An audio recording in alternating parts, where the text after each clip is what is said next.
Hello, everybody. Welcome back to another episode of E&Ftv. Today, we're joined by the brilliant Ali Powell, who's the founder and MD of Commercial Acceleration.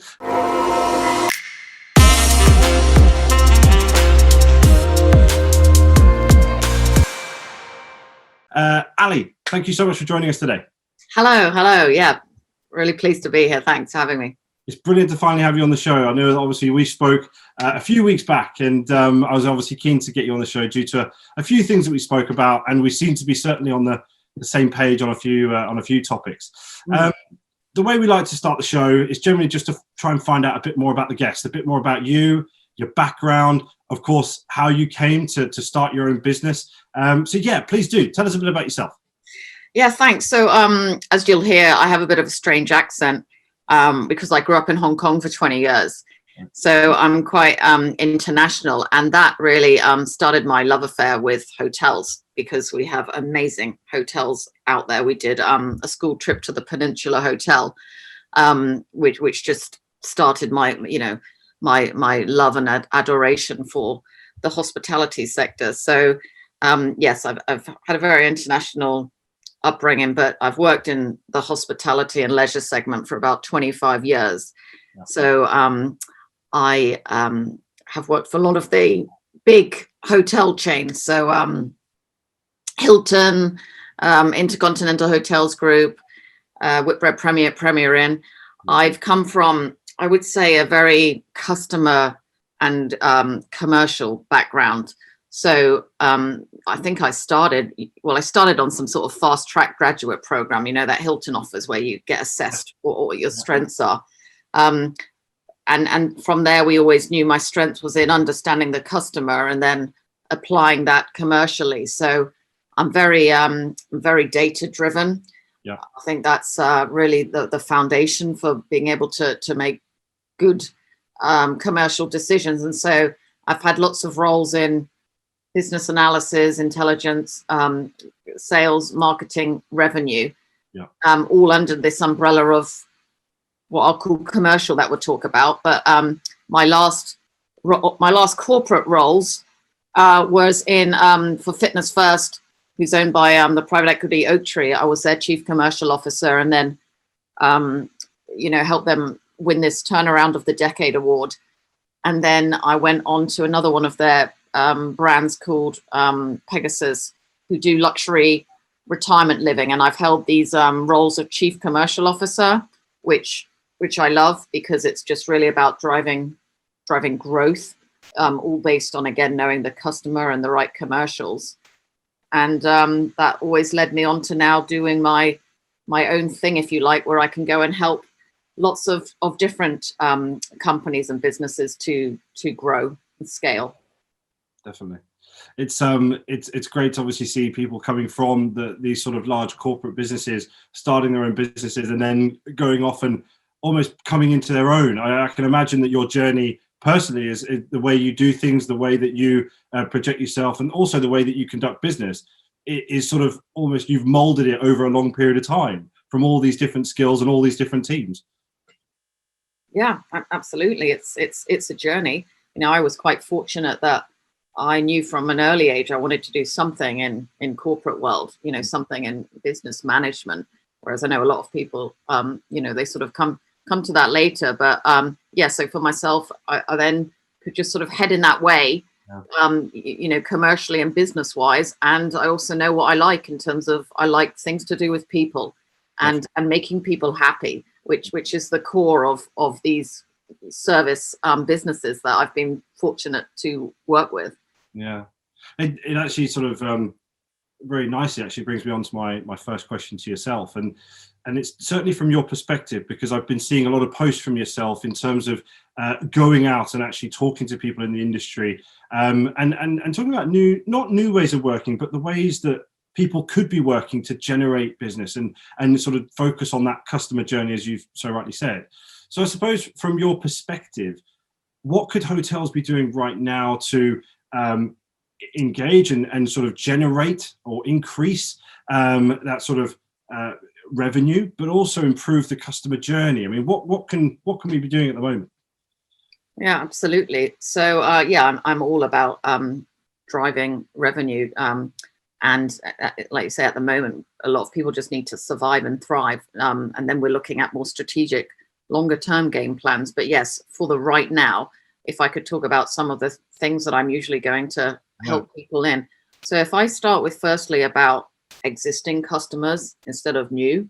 So, there's a lot of great science behind why nurturing your existing database is so cost efficient. Harvard Business Review would say it's between 7 and 25 times more cost efficient to retain and keep your existing database and try to grow more value out of them.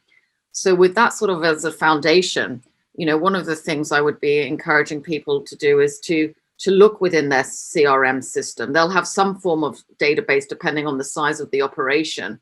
And hopefully also some personal information there, obviously all data compliant, but around what people's preferences are, perhaps, they might like spa or country breaks. So look at who you have on your database and try to be communicating with them to keep them abreast of what's going on in the hotel. So, obviously it's all the COVID legislation and what you're doing. That's, that is just a hygiene factor at the moment, literally. But then it's other ways to engage them as, first of all, your people that have already been there and they need less convincing in terms of new customers to, put on specific offers for them. So, in when I worked in gyms, I think, what's good about me advising in hotels is I've been to other sectors, so you can pull on best practices. And in gyms, for instance, when I worked at Fitness First, we were all about driving customer lifetime value. That was our hero metric. And that's all about, if you think of a gym membership, which is, say, typically 18 months, it's all about trying to get that to 22 months or something and get more revenue along the way. So, there's great products gyms offers, like personal trainers and stuff. They can be, £50 a session. So with gyms, you're always thinking long relationships. And with hotels, that's what I would always so be thinking is, how well do you understand your current database? Do you know who are the 20% that make up your 80%? Are you finding ways to keep them coming back? Is your loyalty program fit for purpose? I mean, that's a whole show in itself, around now what happens with less, visit frequency and how you can dial up some of that other brand stuff to make sure they still book through you and directly through you. But so yeah, one would be around retain and nurture your database. Yeah. A second thing I would like to call out would be around increasing your average revenue per spend. So how do you do more with less? At the moment, that's everything. We've got minimum capacity. We're being imposed by the government. So that means that every person, every customer that comes in, you've got to really try and optimize that, get the most value out of them. And, some of my pet peeves is the lack of upselling and cross-selling going on. Yeah. So, I have to say, unfortunately, in about 90% of cases, and I'm always out and about, you'll see on my videos, I'm just seeing order takers. I'm not seeing any like real occasion moments to upsell and cross-sell. So, upselling is trying to sell like a sort of higher value equivalent similar product, whereas so it could be a large glass of wine instead of a small glass of wine. And cross-selling will be sort of complementary items. So like if you're having a steak, you might want a nice red wine, Pinot Noir or something. And it can apply to food and beverage. It can apply in rooms, being sold sweets versus whatever. And there's so much money sitting on the table, millions, if that people are missing out on through not just training their staff effectively to give them the right tools to do this, and even sometimes putting incentives in place just to drive the revenue. Yeah, no, completely. I was actually having a chat with a gentleman a few weeks ago regarding the upsell perspective. And he was sort of very much focused on that element of hospitality and why, asking very openly why it's not been a thing. And I, being from a very much a consumer point of view, I've always had it with airlines. You know, you book your flight with Royal Brunei, and a few weeks or I think a month before my flight, I get an email to say, hey, do you want to bid for an upgrade? And it's a way for me as a customer to be more involved in my booking, that experience. But also the airline is potentially going to make more money from simply getting somebody to bid for something. And that's not something I've ever seen, ever, in the hospitality industry, or the accommodation hospitality industry anyway. And like you said, it's about, especially now when we're pressing reset, it's about resetting those assumptions.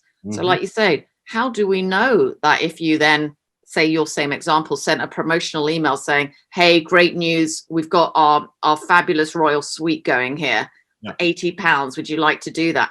You know, why is there an assumption that we're going to be turned away like that? How do we know it's not someone's birthday or some occasion, or just, you know, trying to suck up to their partner, whatever? I say just taking out those assumptions and knowing that it actually makes it easier sometimes to bundle these packages together. Completely. So yeah, we've talked about you know, loyalty, we've talked about upselling, cross-selling. Another area I would like to touch on is partnerships. Yes. So, you know, I'm always talking about the commercial mix, and by that, you know, I mean the typical P's: price, place, people, product, promotion. You know, we all know that, and we should all be looking to optimize and pivot on those. But partnerships is one that I don't see a lot of going on. And why, again, I think this can open up opportunities is because it can open you up to a new market straight away that could be relevant, that it's a win-win for each other. So if we take an example of hotels, how do you make your customer's journey easier? Well, for instance, if you're in a countryside hotel, you know, it might be that they're looking for a bit of activity, going cycling, for instance. So if you've already got relationships in the cycling, that can make the customer's experience better, but it also means that cycling shop down the road who's got whatever 10,000 customers, they then also might be, you know, referring their customers onto you. It's a very simple example, but there are so many partnerships going on in other industries. You know, Lego and Adidas have just formed a shoe together. You know, Cadbury's and Age UK. There's ones that are lovely from a social purpose point of view. There's ones that are just smart commercially. So, you know, just think through that and think out the box. Where's the new partners? Where's the new customers? And then my, I think, final area, because I know we've got other questions to go through here in terms of quick wins, would be answering your reviews. So, you know, obviously being very data geeky, I love feedback. You know, the amount that you can get off TripAdvisor, Google reviews, you know, so many social media feedback coming back at you these days. And yet what I'm sort of seeing is that a lot of people aren't realizing the power of these reviews, that, you know, it can be 80% influencing a customer's decision. And yet, if you look at actually how many hotels or anything, I look at visitor attractions, I look at all sectors, are responding to these reviews. It's like nothing sometimes, like 30% or 40%. It should be like 80% at least. Because again, coming back to upselling, there's so many examples. If you can, let's just take a good review. Someone that says, oh, I give you 5-star, I really loved your hotel, it was amazing. And then you come back and say, you know, well, really, thank you so much for doing that. And, you know, we would like to also tell you that, for instance, we're offering a suite promotion in November. Whereas, you know, if you book a suite, we'll give you maybe 2 nights for the price of 1 or something, but just something. It will then also drive the recurring revenue, which is the whole thing for getting profit. So it's using those reviews as a moment to integrate keywords, you know, that will also help you with Google, and turn just customers into raving fans, because then they're your salespeople anyway. You know, and also if it's bad reviews, you know, deal with those and turn that into the best you can as well, positive. Definitely. And it's something that obviously we've spoken about before, but it's about getting the hospitality industry to sort of start being more creative. It is a shame that it's taken a pandemic to drive our way of working to change. It's an unfortunate but also a necessity now, where we have to start being more creative. We have to start looking at ways of being able to drive business now, and also looking at that long-term relationship gain. Because as you said, if you've got these great reviews, if we just use that example, if we've got these great reviews and you're replying to them, as you say, word of mouth, those people then become your salespeople. And then they could become your long-term customers that do come when there is a birthday. They do book that suite. They do book in advance their restaurants, and their meals and so on and so forth. That then becomes the business that is a now rather than the future. So no, I completely agree with you. And I know that these discussion points about driving revenue right now will resonate with people now, which is exactly why I wanted to touch on it today. The next question is actually regarding a post that I saw that you did relatively recently. And it was all around the commercial function. So sales and marketing, should they be in the same team? I think the question was. And that's something I think that our audience, I think, would love to hear your perspective on, especially with your background, your varied background in terms of not only hospitality, but in other sort of commercial businesses as well. Sales and marketing, should they be in the same team? But I would go a little step further and say, where would revenue sit? Would they sit above and manage that sort of team? Would they sit alongside them? What, from your perspective, what does that look like? Yeah.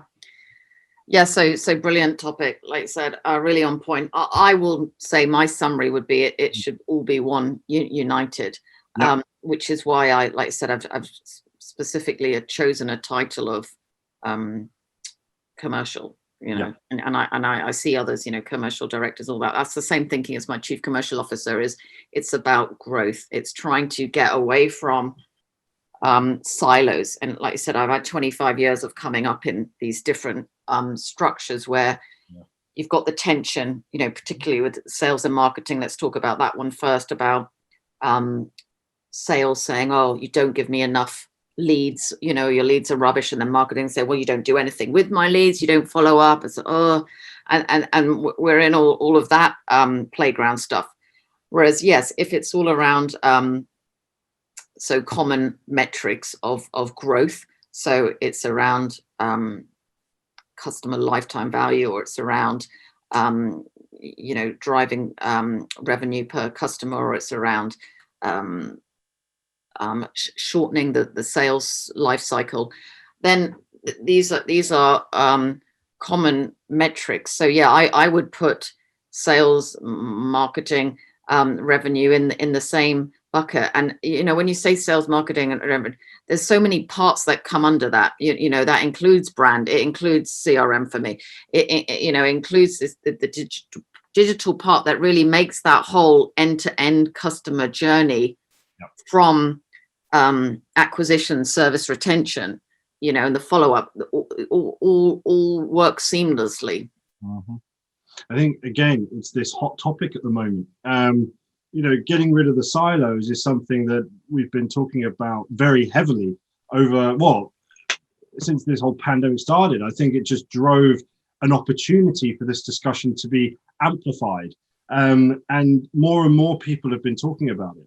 And I couldn't agree more. And I do think that it has become this necessity for the future of the commercial function, only because these teams are getting smaller, expertise is going to be stretched, and people do need to understand, and that communication element between the functions, between sales, marketing, and revenue, needs to be stronger than ever. Now, this silo way of working, I do believe, and I think I'm not the only one who believes this, but is archaic. It's not the way the future looks. And I think if more businesses start to address that, either if they've already have, fantastic, but if they haven't, then they need to now, more than ever. Totally, because you've got great minds throughout, if you're all working on a common thing, and it's all about, playing to people's strengths as well, but if you're working together in a complementary way, you'll pull each other up. I mean, if I give you like a typical example in the current world that I face, so like say a product, say that's a bit commoditized. So hotels is, well, how do you stand out at the moment? How do you push through just being another one? Because differentiation, and having that competitive edge is really important. Yeah. Well, you say before they might have said, oh, well, that's the brand person's job, or that's the marketing to sort of say, well, how are we going to stand out? But that's just an example where actually other people in the organization, they are on the ground as well, hearing what really stands out. So for instance, sales, they're on the ground hearing the feedback from the customers about what they want. So it could be an idea around, I'm just going to make things up now, but relevant to the hotel industry that I've seen. So let's stand out through offering hot cookies when we have an arrival. That can come from anyone, but it is something to do with differentiation, which is more purely a marketing thing. But it's just about the business. Other hotels, there's one in Los Angeles. They've just put in a popsicle hotline, which sounds funny. You just ring the when you're sunbathing and I need popsicles now, and they come. That is driving people just to want to come to experience this this thing called the surprise instead of just the basics. And literally just this morning I got an email from, I think it was Alexander Hotels, and they've been very creative, I have to say, with going really for this family market in half term. So we're all going to be wanting the market half term. We all know the trends are staycations, domestic, but they've obviously taken a lot of creativity, and they've talked about like how they've involved kids in their research before they formulated these packages. So they've got some great things going on that kids probably, put their 2 pence in, whether they want pony rides or they want these sort of games. And they're calling like contact the family fairy now, and their email is a family fairy or something. I mean, it's just brilliant. It's just really like, okay, well, maybe I'll go there. And that's what I also think is let everybody revisit how you're going to punch through at the moment. Let everybody be going, looking at competitors about what's out there at the moment and how do you cut through. Yeah. I think, again, it's that creative piece, isn't it? It's looking at how you used to do things and how we're going to go forward to get that business over our competitors. And it's those that are getting a bit more imaginative in the way that they're doing things that will drive that business. It is just as simple as that. Now, that actually brings me on to my final question to yourself, and it's all about sort of, in fact, driving business. You've been creating, or you have created now, a program, and it'd be great for our audience to hear a bit more about what you've been doing and what you've created to actually help your clients and potential clients going forward. Yeah, absolutely. Thanks. So yeah, my business now is called Commercial Acceleration. So, does what it says on the tin, is I am about accelerating your business, fast track your business through growth and business development. So yes, I have now launched this product called Profit Max, and that is a way of identifying and delivering on profit opportunities. So it's a very quick 6-step process. If I just tell you what those steps are, and they all draw into my strengths of the customer and the commercial. So step 1, you start with analyzing. So I'll come in and I'll look at internal and external data to get a feel of what's going on, what's the opportunities here, what's the problem. Yeah. Step 2 is diagnosis. So like a doctor, I will score every commercial lever out of 5. So you've got your people, price, product, place, promotion, to say where is the opportunity to grow here. Yeah. And we will discuss that. And then that leads you on naturally to step 3, which is the opportunity phase, where we can just put them like a matrix to say, do we want either the quick wins, the low hanging fruit, like some of those things we've talked about. Let's just get on with upselling and cross-selling training. Let's just get on with putting an event on. Let's just get on with putting an office use package in our hotels. Yeah. Quick wins to medium-term things. It could be something more about refurbishment or product, and long-term. And then after that comes the plan. Is step 4 is mapping that out, 6 months, 12 months, a strategic game plan, Yeah. so that you do things in the right order, and you know, make the most of every opportunity. And then step 5 will be implementation. So depending on what the area is, it could actually just be getting on with the execution of that, putting the campaign in place, doing the training, putting in mystery shopping, you know, changing your rates strategy, and then pushing them out. So that's step 5. And then step 6 is a constant review to tweak and improve and measure. Fantastic. I think So, yeah. what I'll do, just for our audience, so just so they can do a bit of digging and do a bit of research, and if it's something they'd be interested in, I'll pop that link below, just so they can obviously have a look at that. Guys, just so you know as well, Ali's actually got a brilliant YouTube channel that is updated, I believe, weekly. She's very active, and also very active with regards to sort of comic posts on LinkedIn as well. So please do check out her LinkedIn profile. I will be putting that down below as well. And please do tell us what your thoughts are on what you believe driving revenue now would look like, how improving that sort of customer focus as well, how that ultimately drives business, but also that long-term relationship. So please do. I know that Ali and I would love to hear your thoughts. Ali, thank you so much for taking the time out of your busy schedule to join us today. I know that obviously I've wanted to get you on for a little while, so thank you very much for taking the time out. Yeah, pleasure. It's been great. Yeah, anytime. Guys, check out who's on next week's episode now.